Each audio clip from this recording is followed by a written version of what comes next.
मराठी शिक्षकांची नियुक्ती करण्यात आलेली आहे। सांगली जिल्हा परिषदेचा अजब कारभार आता समोर आलेला आहे।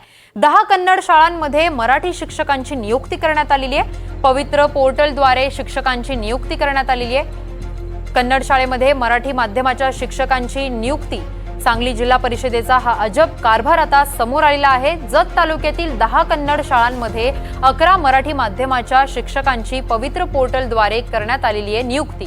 सांगली जिल्हा परिषदेचा पवित्र पोर्टलमध्ये भोंगळ कारभार झाल्याचा काँग्रेस आमदार विक्रम सावंत यांचा आरोप आहे। कन्नड शाळेतल्या मराठी माध्यम शिक्षकांच्या नियुक्ती रद्द करण्याची जत तालुक्याचे आमदार विक्रम सावंत यांची निवेदनाद्वारे मागणी आहे। कन्नड शाळेतील कन्नड विद्यार्थ्यांना मराठी शिक्षक कसे शिकवणार?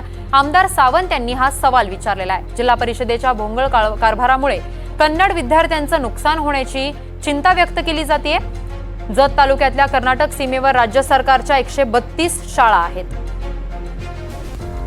या संदर्भात अधिकची माहिती देण्यासाठी आमचे प्रतिनिधी शरद सातपुते आपल्यासोबत जोडले गेलेत। शरद, कन्नड शाळेमध्ये मराठी शिक्षकांची नियुक्ती करण्यात आलेली आहे, काय अधिकची माहिती आहे?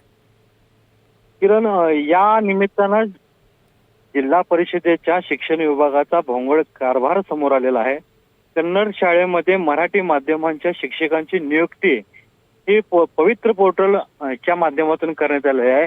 यामुळे शिक्षकांना अध्ययन करताना आणि संभाषण करताना मुलांना कोणत्या भाषेत करायचं यामुळे फार मोठा गोंधळ उडालेला आहे।